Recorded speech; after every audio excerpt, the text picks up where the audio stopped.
సరే కాళేశ్వరం మీద ఇవాళ రోజుకొకడు ఒక బీజేపీ నాయకుడు ఒక్కొక్క బీజేపీ నాయకుడు ఒక తీరుగా మాట్లాడుతుండు. ఆనాడు ఢిల్లీలో కేంద్ర జలవనరుల శాఖ మంత్రిగా ఉన్నది నితిన్ గడ్కరీ గారు. ఆ నితిన్ గడ్కరీ గారు హైదరాబాద్ వచ్చినప్పుడు ఏం మాట్లాడిండో ఒక్కసారి చూడండి. तेलंगाना एक प्रगतिशील, समृद्ध और संपन्न राज्य है. हम अक्सर एक बात कहते हैं, मैंने रिट्रोस्पेक्टिव इस प्रोजेक्ट के लिए दी और मुझे खुशी है कि ये डैम कालेश्वरम के कारण हैदराबाद की भी पानी की समस्या को सुलझाया गया है. కాళేశ్వరం వల్ల ఇలా హైదరాబాద్ సమస్య, తాగునీటి సమస్య తీరింది, అద్భుతమైన పంటలు పండుతున్నాయి, ఈ ప్రాజెక్ట్ గొప్పది అని అనేక సందర్భాల్లో చెప్పారు గడ్కరీ గారు. ఇది ఒక హైదరాబాద్లో మీటింగ్ చెప్పినటువంటి విషయం. నెక్స్ట్ ఆనాటి మన గవర్నర్ నరసింహన్ గారు కూడా ఏం చెప్పారో ఒక్కసారి మీరు చూడండి. ఈ ముక్తేశ్వర్, ఈ ముక్తినాథ్లో ఈ పెట్టిన ఈ ప్రాజెక్ట్ మన రాష్ట్ర ప్రజలందరికీ నీళ్లు, తాగనీళ్ళకి, ఇరిగేషన్కి, ఇండస్ట్రీస్ అన్నిటికీ ఒక ముక్తి తీసుకొచ్చిన ఈ ముక్తినాథ్ భూమిలో తీసుకొచ్చే కాళేశ్వరం ప్రాజెక్ట్ కాబట్టి, సో కాళేశ్వరం ఎంత గొప్పగా పనిచేసింది అనేది వారు స్వయంగా విజిట్ చేసి చూసి, ప్రాజెక్ట్ను చూసి ఆ రోజు ఈ ప్రాజెక్టు పనితీరును, ప్రాజెక్టు యొక్క ఫలితాలను అభినందించినటువంటి వ్యక్తి నరసింహన్ గారు.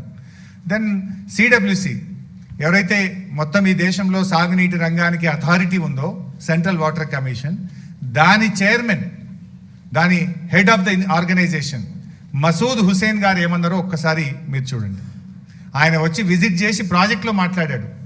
కాళేశ్వరం ప్రాజెక్టు పనులు జరుగుతున్న తీరుపై కేంద్ర జల సంఘం ప్రశంసల వర్షం కురిపించింది. The agencies which are working, the designs, their planning, execution, everything is by and large highly satisfactory.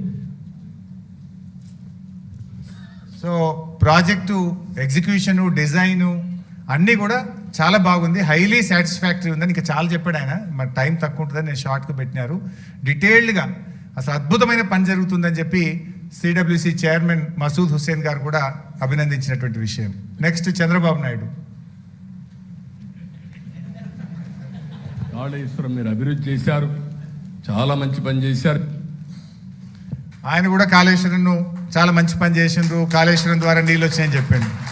సరే, ఆయన ఉంటాడు కదా తిక్కల మంత్రి, ఆయన కూడా ఏం చెప్పిండు, ఇప్పుడు ప్రస్తుత మంత్రి, అది కూడా చూడండి.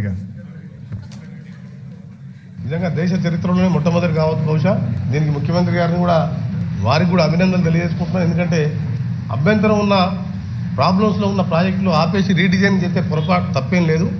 మా కాంగ్రెస్ పార్టీ నాయకులు అసెంబ్లీలో ఈ ప్రాణహిత చేవెళ్ళ తుమ్మిడేటి చర్చ వస్తే ఆ కాంగ్రెస్కి ఒక నాయకుడు మేము ప్రిపేర్ అయ్యి రాలేదన్నాడు. ఆయన ఒక నాయకుడు అంటే ఎంత విచిత్రం అంటే, కానీ మనం ఒక బాధ్యతమైన పోస్ట్లో ఉన్నప్పుడు అది నేర్చుకోవాల్సిన అవసరం ఉన్నది. The next waterman of India, Magsaysay award గ్రహీత waterman of India Rajender Singh గారు ఏమన్నారో కూడా చూద్దాం. The Godavari before dry and dead river. Now due to this project, flowing river, water come. जब पानी आ जाता है ना तो जीवन आ जाता है. जब ये सरकार बनी, उन्होंने काकतिया तालाबों का काम शुरू किया था. मैं तब आया था, मैंने विजिट किया था और मैंने अपना जन्मदिन एक तालाब पर मनाया था. काकतिया मिशन को मैं अपने काम का रीएप्लीकेशन मानता हूँ. ये तेलंगाना राज्य पहले नंबर का राज्य है जिसने जो कह सकता है कि सबके पास जीने और पीने के लिए पानी है, सबके लिए खेती के लिए पानी है, उद्योग के लिए पानी है. ये बात अपने आप में कहना बहुत गौरव की बात होती है. इसलिए तेलंगाना मेरे दिल के पानी के मामले में बहुत करीब है. हम चाहते हैं कि ये जो तेलंगाना सरकार ने अच्छे काम किए हैं, इन कामों को देश भर के लोग देखें, इन कामों को देश भर के लोग समझें, इन अच्छे कामों को ये देश जाने. देखिए, लिंकिंग ऑफ रिव చాలా డీటెయిల్గా ఉంది. నెక్స్ట్, యాక్చువల్గా మనము కార్పొరేషన్ ద్వారా అప్పులు తెచ్చారు అని కూడా మన మీద పదే పదే చెప్తున్నారు.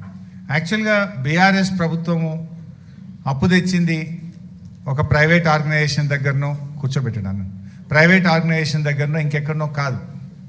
మనం తెచ్చింది కేంద్ర ప్రభుత్వ సంస్థలు, ఒకటి పిఎఫ్సి, రెండు ఆర్ఈసి. కేంద్ర విద్యుత్ శాఖ కింద ఉండేటువంటి సంస్థలు పిఎఫ్సి, ఆర్ఈసి.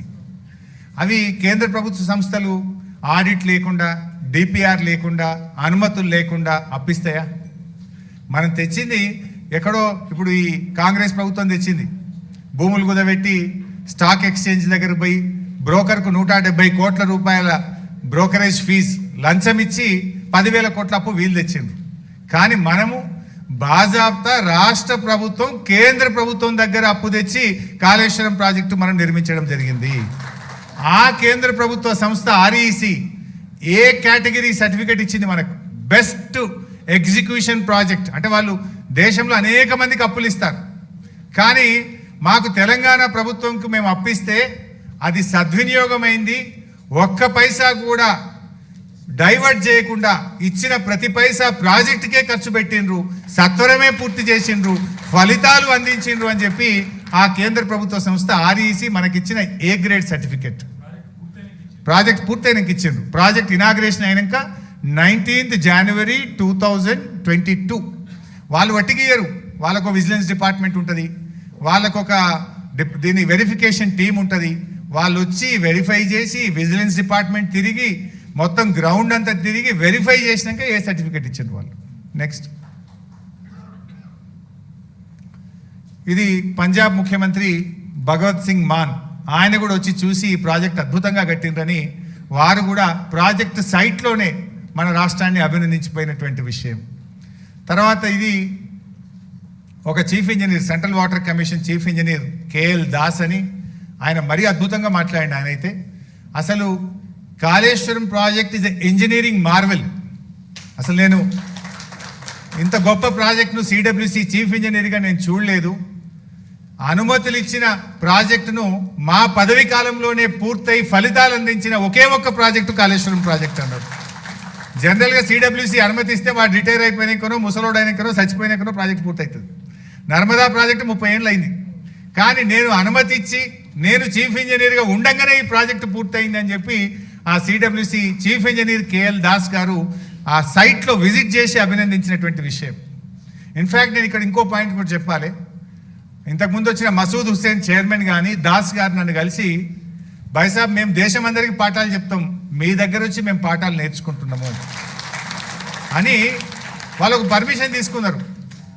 మేము దేశవ్యాప్తంగా ఉన్న మా సిడబ్ల్యూసి ఇంజనీర్లను మీ దగ్గర పంపిస్తాం, మీరు మాకు కొంచెం పర్మిషన్ ఇచ్చి దీన్ని చూయించండి, మా వాళ్ళకి ఎక్స్ప్లెయిన్ చేయండి అని చెప్పి వాళ్ళ టీమ్స్ పంపారు. 4 టీంలు వచ్చినాయి దేశవ్యాప్తంగా సిడబ్ల్యూసి నుంచి. 4 టీంలు వచ్చి చూసి విజిట్ చేసి నేర్చుకొని మన డిపిఆర్ కాపీలు తీసుకొని వాళ్ళు దేశం మొత్తం చెప్పుకున్నటువంటి గొప్పతనం ఇవాళ తెలంగాణకు ఉన్నది. నెక్స్ట్, కేటీఆర్ గారు అమెరికా వెళ్ళారు.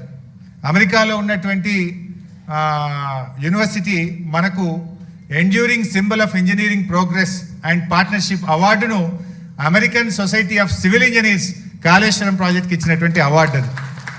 అక్కడ మాట్లాడడానికి పిలిచారు American society of civil engineers. ఈ కాళేశ్వరం గొప్పతనం గురించి అమెరికాలో వాళ్ళు గుర్తించి, మీరు రండి, మీ రాష్ట్రం తరఫున వచ్చి మా దగ్గర మాట్లాడండి, ప్రాజెక్ట్ ప్రజెంటేషన్ ఇవ్వండి అంటే ఆ రోజు కేటీఆర్ గారు వెళ్ళి ప్రజెంటేషన్ ఇవ్వడం, అక్కడ అందరూ కూడా చప్పట్లతో మొత్తం హాల్ అంతా మారుమోగిపోయినటువంటి పరిస్థితి. ఆ రోజు మనకు వచ్చినటువంటి అవార్డు. నెక్స్ట్, ఈ మధ్య సుప్రీంకోర్టు కూడా ప్రపంచంలోనే అతిపెద్ద ఎత్తిపోతల పథకం, అద్భుతమైన ప్రాజెక్టు కాళేశ్వరం అని చెప్పి సుప్రీంకోర్టు కూడా ఈ మధ్య కాలంలో మాట్లాడినటువంటి వార్త. ఇది మీరు చూడొచ్చు, ఈనాడు దినపత్రికలో వచ్చింది. మన హైకోర్టు జడ్జెస్, ఒక టీమ్ ఆఫ్ జడ్జెస్ వెళ్ళి విజిట్ చేశారు ఒకసారి. ఇది I think in the year 2019 or 20. ఆ టైంలో వాళ్ళు వెళ్ళి అసలు కాళేశ్వరం అద్భుతం, ఇంజనీర్ల పనితీరు అభినందనీయం అని చెప్పి ఆ రోజు high court chief justice and team of judges కూడా వెళ్ళి మన ప్రాజెక్ట్ను అభినందించినటువంటి విషయం. నెక్స్ట్,